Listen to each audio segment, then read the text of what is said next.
Good morning, good morning, good morning. We're back on psychocybernetics, and we're into questions and answers where we left off. And the last segment that we left off on was self-image. And we left off with the question that I'll start with. Is there a danger of too much attention to the self-image lapping into conceit?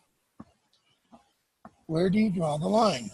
What is the difference between a healthy use of psychocybernetics and conceit?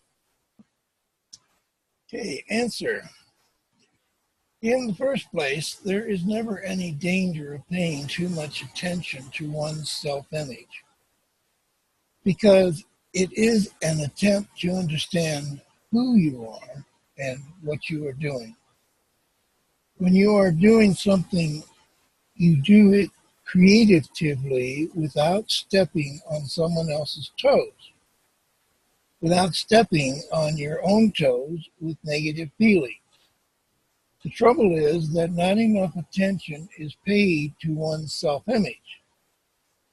There would be less heartache and less conceit in the world if more attention were paid to oneself when looking in the mirror, to see the face behind the face of your mind, and learn to do something creative for yourself. Being aware that you can rise above a mistake means confidence. This is quite different from conceit, which is a lack of confidence expressing a false sense of superiority to cover up some form of inadequacy. When you look at yourself realistically and learn more about yourself in a creative way, by avoiding the pitfalls of negative feelings, you do something creative. When you look in the mirror and see only your face and nothing else, and you adore your face, expressing a narcissistic complex which is self-defeating, you are involved in a display of conceit that has no foundation in reality, leading to nothing. Confidence means self-respect that you share with yourself and try to thrust upon others. Confidence is creative. Conceit is destructive. Thus, a healthy use of psychocybernetics to find your true worth and rise above problems and defeat and develop confidence makes you aware that conceit hurts the one who uses it.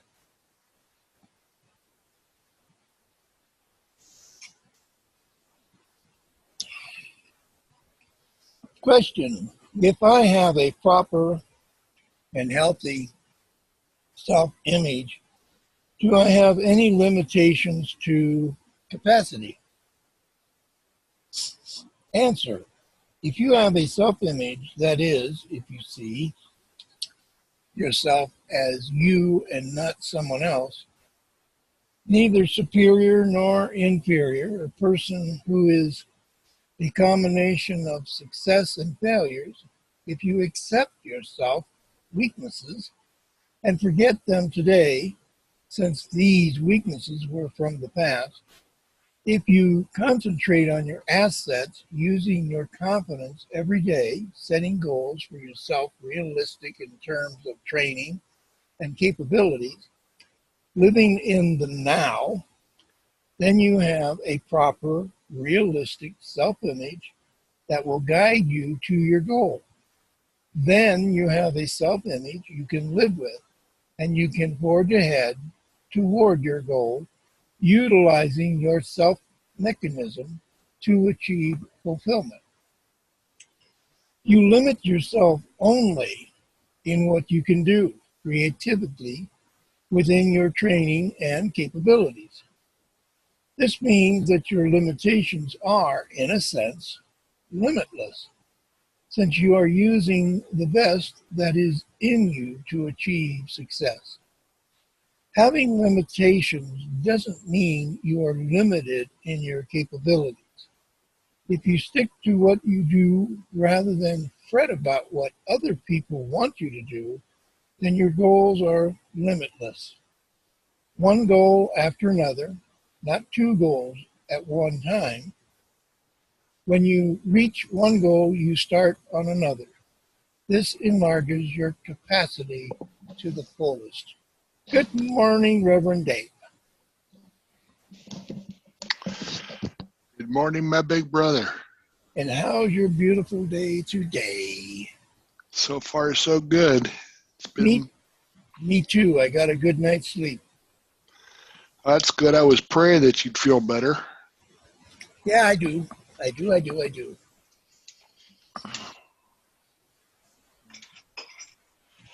There he is, that handsome dude.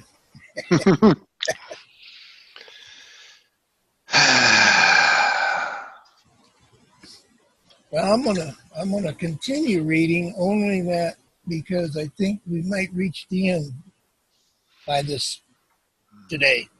Okay. Okay, Let's go for it. Yeah, we're on self-image, questions and answers, and so the next question that comes up is, what is your relationship between one's self-image and one's consciousness? Answer. The development of a satisfactory self-image implies the constant battle we wage within ourselves against the negative feelings that rob us of peace of mind. The background is not only in the world around us, Vietnam, the Middle East, and so on, but in the world within us. We wage an endless internal war against our failure mechanism. The background is there behind us when we look in the mirror, even if we are not aware of it. We must make ourselves aware of this eternal welfare between our assets and our liabilities. We must prevent negative feelings from steering us off course, away from our goals, with clear thinking and creative mental imagery, with utilization of our success mechanism, refusing to compromise with fear, frustration, or resentment. The strength of our self-image is the strength of our confidence. They are one and the same. Use a few minutes every day to get acquainted with your consciousness when you look in the mirror. Learn to know better that face behind your face, that stranger within you who can become your best friend. Shakespeare said in Hamlet, "Consciousness doeth make cowards of us all, but I believe it is the other way around. We make cowards of our consciousness when we permit our hurt feelings to undermine our self-respect." Now is the time for self-fulfillment. Now is the time to know and feed our consciousness creatively as you look in the mirror. No double talk, no evasion, no deception, no make-believe. You are a Michelangelo now, a sculptor of the mind. And now you are chipping off your negative feelings that you put there yourself. The result will be a resurgence towards successful living. You don't think about it, you simply work on it. Victor Hugo said, "There is one thing greater than all the armies in the world put together, and that is an idea whose time has come." True United. Your time has come. Make your image grow tall. Make your consciousness clear and bright. A fantastic mirror within you that will reflect the joy within you to others, not the sorrows, but the joys. Your image is your consciousness. Make it clear and bright now. Question: have you been part of any experiment with LSD as a way to improve self-image? Please comment upon your feelings about such experimentation. Answer: I have had no part in any of my experimentations with LSD to improve the self-image. Under proper medical guidance, some value may come from the use of LSD, but as far as I'm concerned, it is of no value in improving your self-image. Your self-image implies a personal relationship between you and the person within you. It is a face-to-face confrontation before the mirror when you wake up in the morning before you go out into the world. And you don't sit on the fence not knowing what to do about yourself. You have to give the answer, whether you want to be a success or a failure, whether you want to rise above mistake or whether you want to complain that the world has been unkind to you. It is an intimate affair, an intimate romance with no interruption from without. Whether it be another person or a drug, there is no mystery about the you in you, a person within you, the opinion you have of yourself, your self-image. If your opinion about yourself has been wrong because of some blunder in the past, you and you alone must rectify it. You don't need a drug to put you in a state of hypnosis to find out who you are.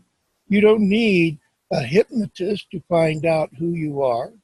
You will know who you are if you will know that you can rise above a mistake of yesterday and that you try to live successfully now. And if you fail and start all over again, you learn you have a success mechanism. You overcome failure by using the success instincts within you to succeed. You do it, no one else. And when you do, you have hypnotized yourself into a useful, creative habit. Question: how do you overcome the snobbishness of too great a self-image? Answer: in the first place, a proper self-image is inconsistent with snobbery. I know what I want to say, but I can't pronounce it. Snobbery. A self-reliant image that you can live with and be proud of has the ingredient of humility, not of snobbishness. Snobbery implies an unsatisfactory self-image, an image with a scar on it. What makes some people snobbish? In the first place, they want to feel important. To them, it means progress from an inferior position, an attempt to get somewhere. But this thinking is erroneous. To attain a superior position with a sense is one thing. To do so without a sense is another. Thus, if some do not attain recognition by proper means, they resort to the futile tactics of snobbery. By forcing their supposed superiority on others, thinking that their pretentiousness pose is legitimate. Snobbery consists of 1, conceit, 2, emptiness, and 3, pettiness. Snobbery can be a form of conceit derived from a false sense of superiority thrust upon people by virtue of birth, education, or wealth. When these assets are not utilized properly and to full human advantage because they haven't done anything for the individual. As Shakespeare said, conceit In weakest bodies, strongest works. Thus, snobbery can be a form of inferiority, which makes the affected pick on people, serving notice on them that they want to be noticed. The snob thinks he derives a certain amount of security when he indulges in this prank, but it is a delusion. Superior people are humble and thankful for their accomplishments and never force their egos on others. Their egos don't need recognition. They have that already. Snobbery is thus a form of self-inflicted emptiness which disfigures the self-images of people and makes them small potatoes. The best one can claim for snobbery is that it is a form of pettiness that for searches, scratches for attention, but leaves no impression, like a finger scratching marble. When people resort to snobbery, they foolishly, without dignity, tell everybody, look, folks, I love me, and this is failure. The failure mechanism within people making them less than what they really are. The best way to cope with snobbery is to remember that when snobbery tries to seduce you, you should become a snob to it. You should stick your nose up in the air, ignore it as if it were dust. It will make you feel that you have accomplished something worthwhile, improving your self-image. Then you have a right to indulge in a little bit of self-admiration because you have lived up to your self-respect.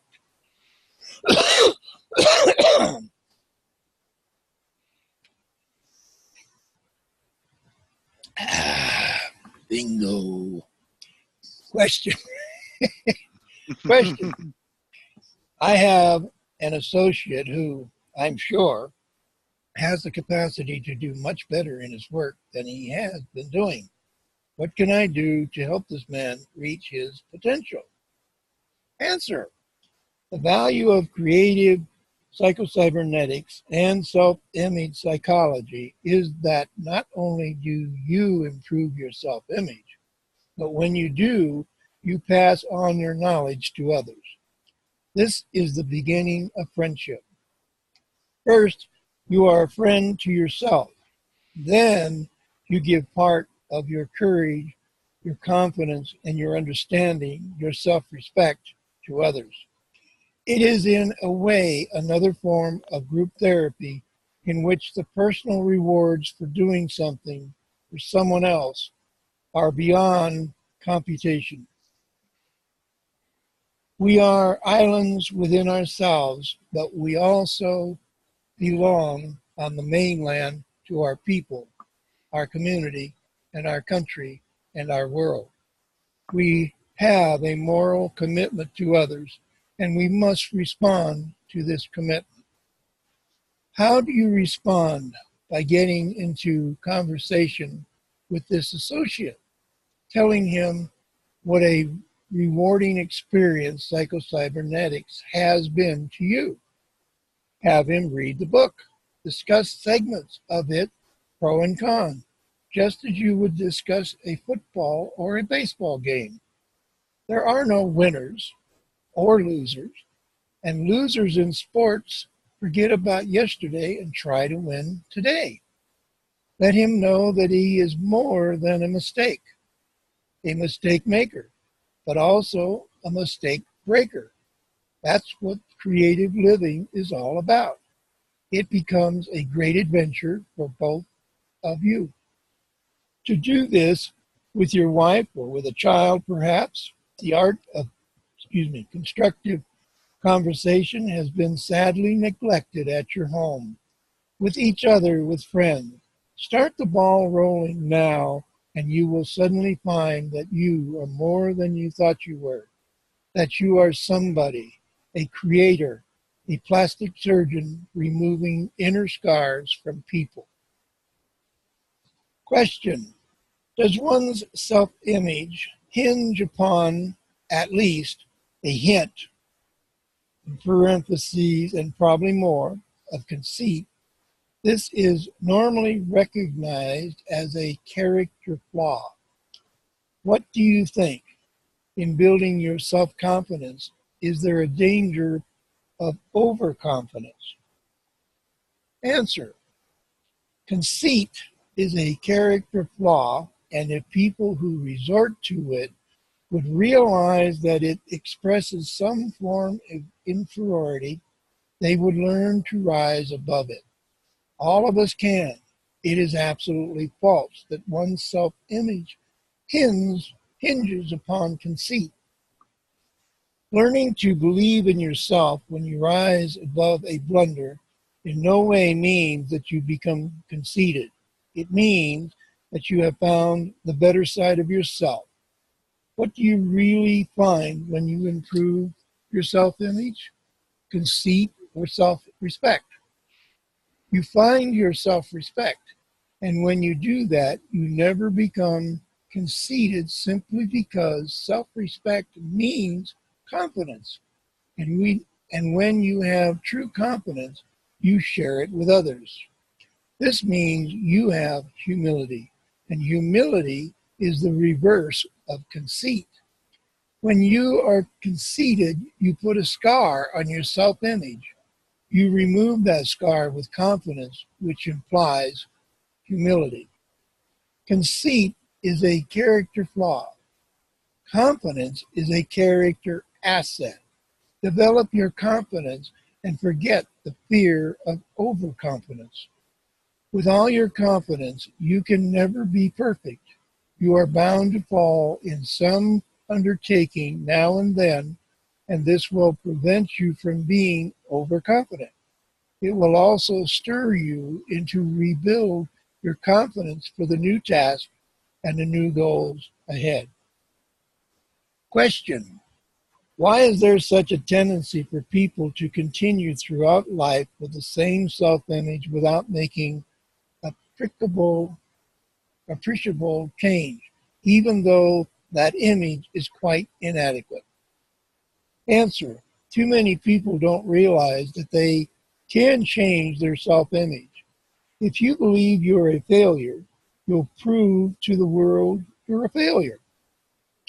You perform according to what you believe your self-image is. Understanding your self-image is the difference between success and failure.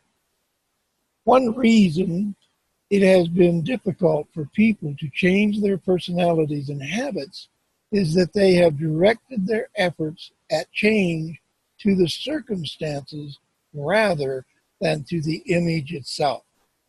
But you can't think positively about a situation if you have a negative concept about yourself. The core of changing the personality lies in changing the self-image. Let me tell you this story. Helen, 7, overheard her parents say, on hearing her play the piano, that she was clumsy with her hands and would never become a good pianist. She accepted this as the truth, and whenever she played the piano, she played clumsily to confirm the truth of what her parents had said. When she was 15, she played awkwardly. Moreover, when she used her fingers in cooking and sewing, she used them clumsily too. I said to her, my dear, you can't be held responsible for the actions of someone else, even if they are your parents. Maybe that particular time when they heard you, you weren't your best. That doesn't mean that you can't improve. She got the message. 2 years later, she played the piano very well. Not only that, she cooked better, and her fingers were Agile. agile when she sewed. Changing her opinion about herself, she changed failure into success. She refused to call herself a failure simply because she didn't do too well when her parents heard her play that day when she was 7. A change in personality starts when people realize that they are better than they think they are and that they can improve their self-image every day of their lives. Question: how does one quickly achieve peace of mind? Answer: you start with your own self-image. No escape each day into the room of your mind will refresh you if you do not approve of yourself. Tranquility of the spirit means a strong self-image. Here are 3 ways to guide you toward peace of mind. 1. Realize that peace of mind is positively made it a basic goal. 2, excuse me, escape each day, if only a little. Seek out enjoyable activities and stop holding grudges. 3, work to build your self-image. To be wealthy in spirit, you must strengthen your self-image. You must see yourself at your best in your imagination. You must recapture your past successes in your imagination. To have peace of mind, you must build strong beliefs. You must believe in yourself, believe you are a person of dignity. This self-belief is essential to peace of mind. Keep working to develop this positive attitude toward yourself. Then when you wake up in the morning, you will enjoy your day because you are at peace with yourself. Because day after day, you are creating the best world you can inside yourself. Question from 2 college students. 1. I'm flunking out of school and I don't think I'll succeed afterwards. Help. Number 2. What do you feel is the most confronting internal friction that a college student has? Answer. In a recent survey, one researcher reported that over 90% of college students, male and female, don't like themselves. They haven't a proper self-image, and in an effort to find themselves, find a career for themselves, reach the threshold of adult life with a goal in view, they are beset with genuine problems, not being able to achieve full fulfillment. Immediately, they don't like themselves. Most young people live exaggerated lives. They are in a hurry. I can't say that for myself when I was young. Perhaps that is an asset rather than a liability. A challenge to develop the mental muscles of students to rise above problems. Anyway, they most assuredly do, for by far the greatest percentage don't flunk out, but come through with flying colors. Recently, at the invitation of the Dean of the College of Business Administration of the Louisiana State University, I gave a talk to 1,275 students on how to create a desire for learning. My talk was on psychocybernetics with emphasis on improving the self-image and learning how to stand up under stress. Here is a letter from the dean about the lecture. I don't know if you can hear outside, but they're cleaning up the snow. Mm. If you hear that noise, I don't know. Hold on a second.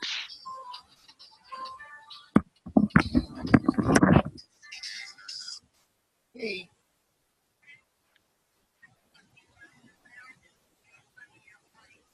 Yeah, I just saw it through the window, but I'm on the computer, so I gotta let you go.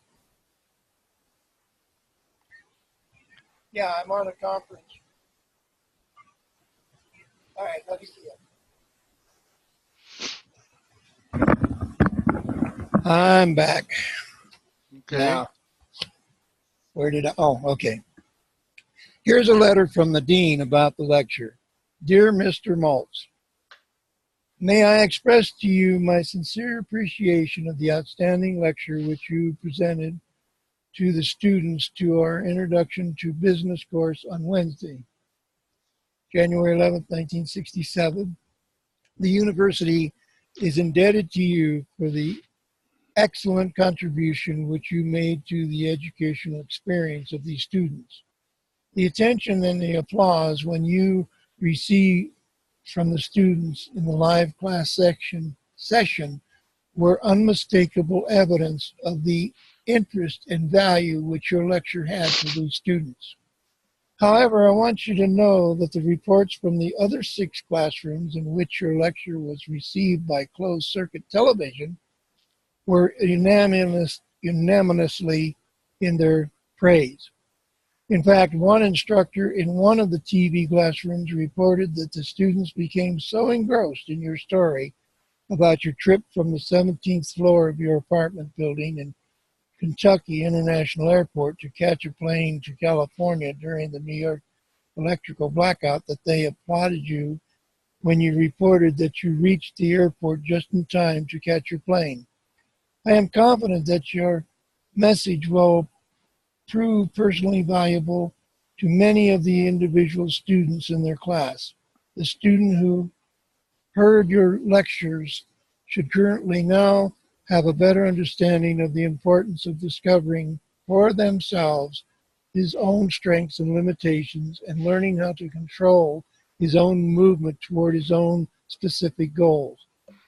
This proposition certainly has direct relevance to the learning process and to motivation for the individual student in college. It was a pleasure and privilege to have the opportunity to get to know you, and you will receive an invitation to lecture for this class again next year. Best wishes to you. This points out the following. Does a student go to college to learn, or does he go away from home to be away from home merely to make social contacts? Does he go to learn superficially merely to pass, get a college degree in order to get a job? This to me is the most confronting internal friction a college student has. He or she must look in the mirror, confront him or herself honestly, learn something about his self-image by asking himself who he is and what he or she is doing. No double talk.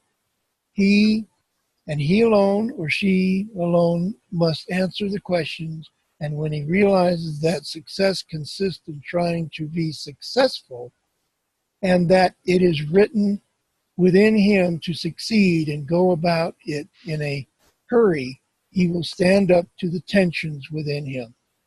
In all probability, when a student in Denver, Colorado said, I'm flunking out of school and I don't think I'll succeed afterwards, help, he didn't realize, as he must now, that he can change his self-image. He must help himself, refusing to let negative feelings destroy him in life, even before he has started life. He must realize that there are no bad students in life. They can make themselves worthwhile. He must remember that he came into this world to succeed and not fail.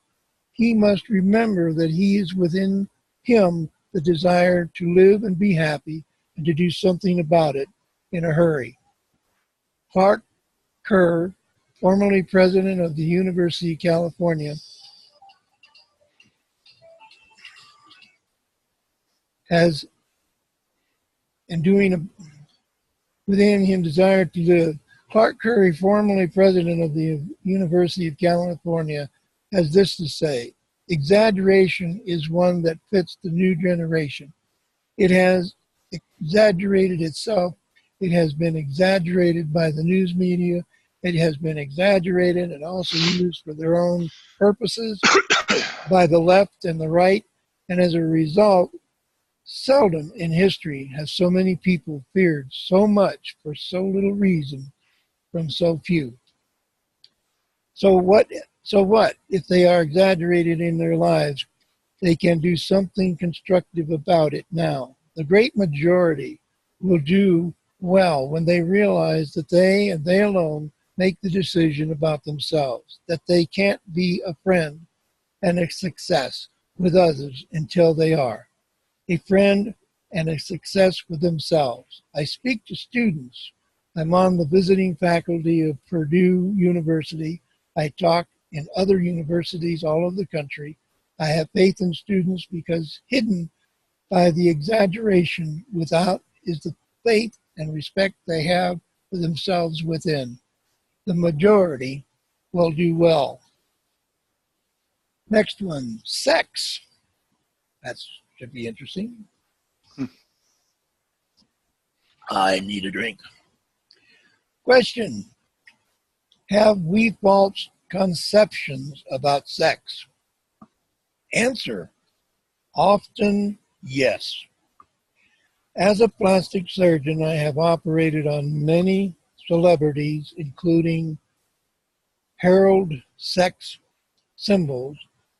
I also know other well-known personalities, statesmen, executives, people in the arts fields. Now, sex is a somewhat private area, so one can only guess at an answer. Still, I see little, if any, correlation between real sexual fulfillment and the ballyhoo of sexual imagination. Thus, the individual selected for commercial sex showcasing may or may not have emotional qualities that lead to real sexual fulfillment. The sexuality fulfilled person would say feels an inner contentment and knows how to give and take without narcissism. Such a person feels concern for other people in a fundamental way. This person may not have the kind of physical image of one sees on magazine covers or paperback jackets, sex symbols of today. For sex is more than what meets the eye. It is a wonderful feeling which the person with the healthy self-image can feel, added to physical sensations for someone of the opposite sex. Next subject, sin. Question. What is your interpretation of sin? Answer. I'm not a man of the cloth. I don't know what sin is. This is not an evasion, but a belief as a medical man. When you bring a child into the world, you spank his backside and he opens his mouth for the first time and lets you know he has arrived. When, as a medical man, you see the wonder of birth, you can't help believe that there is a new human being without failure. You can force upon him without his consent that he came into the world to fail and that there is nothing he can do about it. I have traveled all over the world lecturing on psychocybernetics to young people, to people of all ages, and to all faiths, and it is difficult for young people in particular to believe even before they reach the threshold of adult life that they have already ERRED. Aired. Aired, okay. Didn't look like aired. They won't buy it. Why should they? Youth demands that they should have a chance and a chance that they have whether adults like it or not. People must learn to forgive themselves, forgive others, see themselves as their best, not at their worst, and keep up with themselves, not with someone else. As a doctor helping people get rid of their outer scars, and what's more important, their inner scars, I don't know what sin is, but I do know that what failure and success are. I know that people are capable of making mistakes, but thank God they are capable of rising above their mistakes. To me, one of the greatest cardinal sins, if we are to use this word, is not making a mistake but the refusal to rise above the mistake. The other real sin, as I see it, is to refuse to forgive others. Sleep. Question. I will be graduating this May from college, BS in nursing. In July, I plan to go into my master's. For the past 2 or 3 years, I have been having sleep problems. I am unable to go to sleep until 2, 3, or 4 a.m.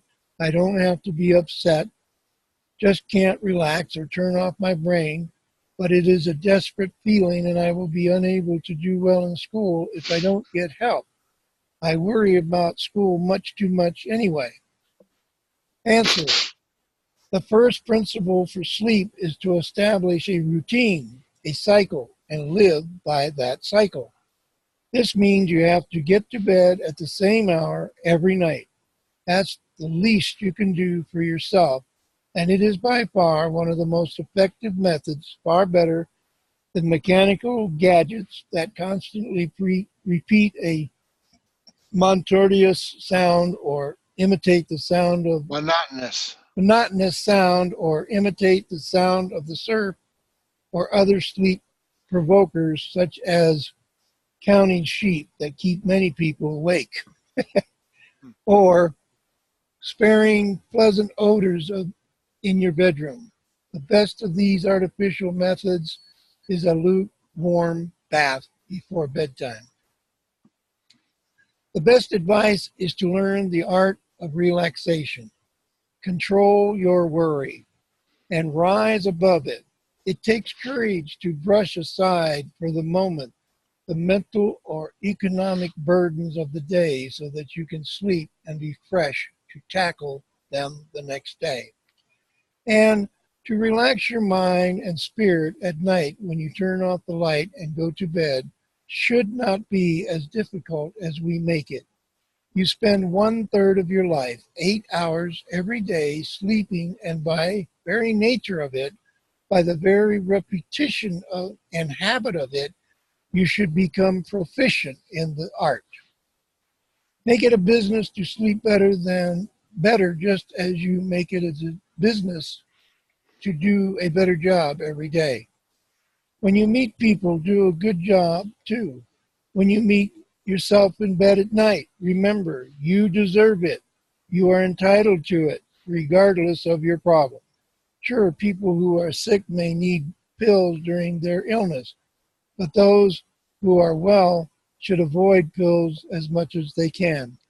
To get in the habit of taking a pill is just as bad as not being able to go to sleep unless you count sheep.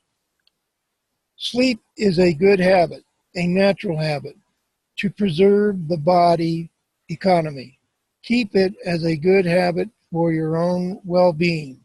You have about 8 hours a day after work before you retire. Use a few moments of that precious time and think rationally of the things you ought to do to get a good night's sleep. Prepare your mind by having the proper relaxed attitude towards sleep on that when you hit the pillow, you will fall asleep. It is best not to read any book before retiring. It encourages you to stay up longer and read more, or think about the book when you turn out the lights, and try not to take that sleeping pill. Try hard. I recently left San Francisco at 10:30 p.m. to go to New York early the next morning. A friend of mine, a business executive, was on the airplane. Doc, got any sleeping pills? I have a few in my bag. Give me one. He swallowed a pill with a little water, then said, how about you, Doc? I never take any. I keep them for patients. Early next morning, my friend shook me and woke me up. We're in New York, Max. Damn it. It was all night trying to get to sleep. I just can't with that awful snore of yours. Next subject. Small potatoes. Question. I always feel like a small potato. How do I overcome this? Answer. Carly said, society is founded on hero worship. We see it in our lives. We cheer the winner in a prize fight, the actress for a fine performance, the politician who wins an election. Our hearts are set on success. Yet man is a paradox and performs various daily acts of inconsistent with achieving importance. He persists to doing the very thing that will make him a small potato, unimportant. Once a patient, a woman of 40, traveled across the country from California to see me. I looked at her but could see nothing but worry on her face. What's the trouble? I asked. My scar, she said. Where? On my lip. On her lower lip, she exposed a tiny scar. This woman had looked at this tiny scar so often and brooded about it so much that to her it was a hideous defect. Most of us receive little wounds from people in our daily struggles, and we exaggerate their significance when we brood over them.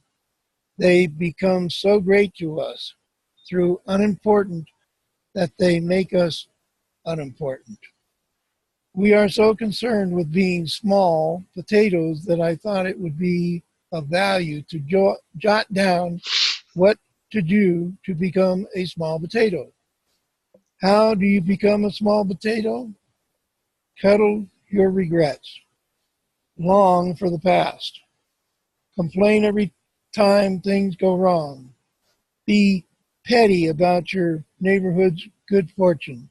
Stay hurt about small matters. Stay disappointed 24 hours a day until all circumstances insist on being absurd. Don't stop brooding over your grievances, for in a year or so, everyone will forget them. Don't devote your time to worthwhile actions and feelings. Don't dare to think any positive thoughts or of any wonderful affection. Don't remember that every scar of time is worth saving. Follow these procedures carefully, and I can assure you that you will become the smallest of the small potatoes. But life is too short for you to be a small potato. The cure is obvious. Turn your back on the failures of yesterday and today.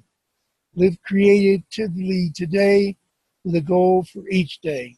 Then you will not be a small potato. Next one, success. How do you explain to loved ones who have given your life direction your need to make your own successful way? Answer.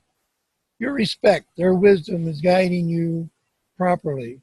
But there comes a time when you must respect your own wisdom. You can't have strings attached to you forever. They must not demand it for you, nor dare you demand it of yourself. Every human being has his own image. He must take the calculated risk in living to enlarge and enhance his image. He must learn to guide himself without interference, even if he makes a mistake. He must learn to rise above his own mistakes on his own terms. Their way is not your way, and your way is not their way. Their blunders are not your blunders, and your blunders are not theirs. True friendship means respect for one another's self-image without interference. The world of people, friend and stranger alike, is made up of a world of distinct self-images. Think of it as a UN of distinction, self-images with your right to move into the world on your own volition without interference, with a right to creative adventure on your own, with full knowledge of the risk involved and of the rewards when you reach your goal your way. You are your own Columbus charting the world before you for yourself. And would you succeed? You enjoy the success with others. Have a roundtable discussion with your loved ones. No pretense, no double talk, just honest expression of each other's right to exist on each other's terms. If they love you, they'll understand and agree. If they mean only that they want to shield you from the suffering they experience, tell them you have to take your chances in life your way. If they resent this, they don't love you. They love themselves. If you don't stand firm for your rights, you don't love yourself and you never find your self-image or your real self-image. Question, how does one become more efficient? Answer, a personal efficiency implies movement forward with intensity, courage, and confidence, with energy and with inquiring minds to separate fact from fantasy. It is a wholehearted enterprise to reach a goal within your capabilities. Also, an enterprise against negative feelings. It implies a yearning to be better than what you think you are, knowing what to do and what not to do. Personal efficiency starts with a personal confrontation in the morning when you wake up and look in the mirror to see who you are. You respond creatively to this confrontation, getting off the fence the first few minutes of the day and saying to yourself, I shall remember to concentrate on my goal for the day. I shall remember to do one thing at a time. I shall remember to live in the now with discipline. I shall remember the who, what, why, when, how, and where about my goal. I shall remember to persist in my goal. I refuse to let doubt and fear sidetrack me. I shall remember that there are 3 8-hour periods in the day, 8 hours for work, 8 hours for rest and relaxation, and 8 hours for sleep. I resolve to live creatively in work, play, love, and worship. I shall remember that frustration is a thief of time. I shall remember that before I can learn to manage others, be a friend to others, and have the respect of others, I must learn to manage myself, be a friend to myself, and have respect for myself. I shall remember to make the most of every minute by reactivating the success mechanism within me. I shall remember this blueprint of the better me at all times. Question, what creates the inner drive that keeps you on a consistent track of success? Answer, the first thing you remember is that you are a human being, somebody capable of error, but also capable of rising above it. You remember that failing in one undertaking does not make you a failure. No one is perfect. No one is successful 100% of the time. You remember that no one tells you what to do but yourself, and that you have one desire common to all human beings, the desire to live, not merely to exist, to live and to be happy. No one can strife this desire but you yourself. You must refuse to permit anyone to crush this desire, that it is lifeblood occurring through you. You are an actor in life endured with a creative force, with a subconscious servo mechanism which will guide you to success. You are not merely a reactor reacting to negative feelings. Prostrate before them. Negative feelings mean no goals. You remember that you are a goal striver, and striving means that you try, and you will get there if you try. And if you fail, try again. You refuse to let blunders sidetrack you for when you do what you do, when you do. You put a deformity, a scar, on the greatest treasure you will ever have, your self-respect. Your self-respect is the incentive within you that keeps you moving forward, your goal moving somewhere on the road to success. Even if you fail now, and then you are the goal, you are the success before you ever get there, moving towards self-fulfillment. Question. Like Ziegler, Like Zig Ziglar used to say, failure is an event, not a person. Amen. Question. My belief is that your book, Psychocybernetics, has kept me from going into a period known as slump. I've been able to eliminate negative thoughts by using the principles of your book. Yet I'm confused by you saying that it is normal or to have these slumps. I disagree. You have eliminated them for me and changed my whole outlook on life. Answer. I'm happy indeed you feel that way, but life is such in these frantic times that we are all burdened now and then with negative feelings. We can't be successful all the time. All people, no matter how successful, have their periods of depression, their ups and downs. It is a natural process, even if we learn to live creatively. Being aware of this in no way prevents you from changing for the better. As a matter of fact, it gives you added courage to stand up under stress when it occurs. Still, none of us can be perfect all the time. When we succeed in an undertaking, we are perfect then and only then. That does not mean that we are ensured or guaranteed perfection the next day. Because when you achieve one goal, you don't rest on your laurels, but you start for another goal. Life means one goal after another.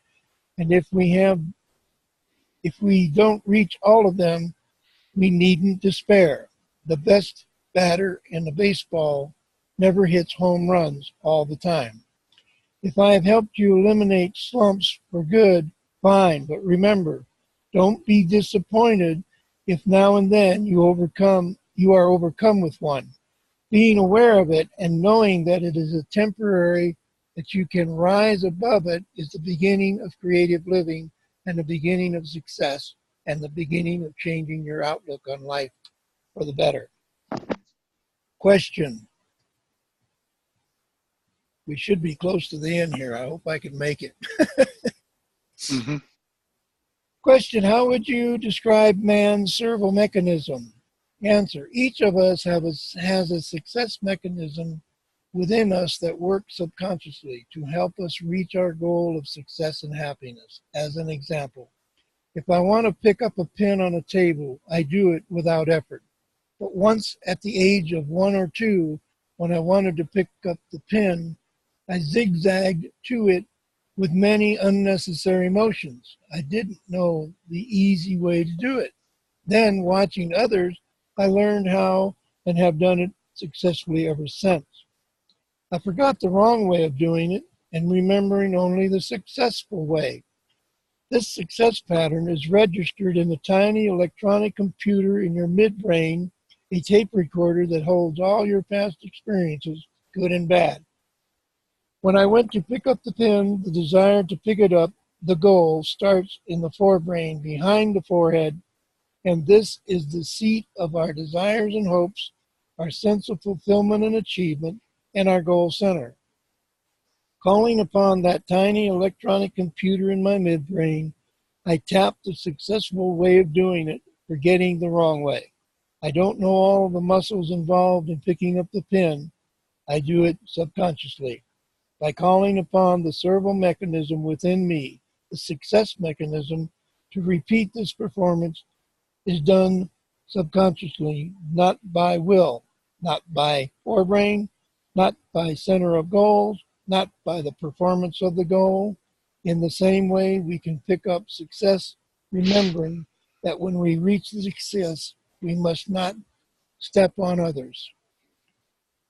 Question. Who, in your opinion, is the most successful man in the 20th century? Is this man the man who has made the most significant contribution to the common good of mankind? If not, who is this man? Answer. My answer may surprise you. You are the most successful man in this country or this century. If you fulfill yourself, the criterion for success is different with different people. but certain basic requirements are common to all forms of real success in life. First of all, by success, I don't mean prestigious symbols. If you carry someone else's image, you're out of luck immediately because you're playing second fiddle to someone else. Success starts when you accept yourself for what you are, knowing you are neither superior nor inferior. Making a living is vital. We must succeed financially for ourselves and our family, but that is only one aspect of success. The other aspects are success, sense of direction and goals. U, understanding. C, for courage. C, for compassion. E, for esteem. S, for self-confidence. And S, for self-acceptance. You don't measure your success in terms of money alone. You remember the 7 other aspects. Perhaps you don't have to remember all the letters that spell out success. If you will remember the word confidence, when you remember your confidence, the past successes, and use it in your present undertaking to reach your goal, it becomes second nature within you. Then all other aspects of success will follow. Will your success mechanism direct your thinking and doing to a point of self-respect that may border on conceit? No. Confidence implies humility. You stretch out your helpful hand to people less fortunate, which can never mean conceit. Success, like happiness, reaches its finest moment when you share with others. When you make, you might lose, but what you give, you will always have. What is the measure of complete success? I don't believe anyone reaches complete success all the time. When you reach one goal, you start for another. And when you fail, you start over again. Success means trying, doing, and doing it now. Every human being has a distinct self-image. To make this self-image grow tall every day in more than a personal adventure. It is the greatest adventure of all time, especially when you help others too. Thus, when you fulfill yourself, you become the most successful man of the 20th century. Subject tomorrow. Question: how do I overcome procrastination? You know A. about success, I wanted to say something. Yeah. I saw on the Strangest Secret that success was progressive realization of a worthwhile ideal. And I've always felt that success is a journey, not a destination. It's going from one goal to another, to another, to another, to another, and resetting goals as you go. Yeah. And that's a success. And that's why we're both successes, because we're going from one goal to another. Amen. I totally agree with that. I'm just going to make a quick a goodbye and quick recording, and then we can chat for a little bit. Okay? I'm going to quit here, even though I'm really close to the end. I try to keep it under an hour, and I've already gone over. And so we'll just finish up the last part of this next time for absolutely sure, and probably start into the second book. So I'm happy and glad everybody showed up. Anybody who looks at this, I hope you enjoy it, and I hope you come back to enjoy it some more. So saying good day for the day, and everybody have a great and wonderful day, and may God bless you. Thank you very much. Bye-bye.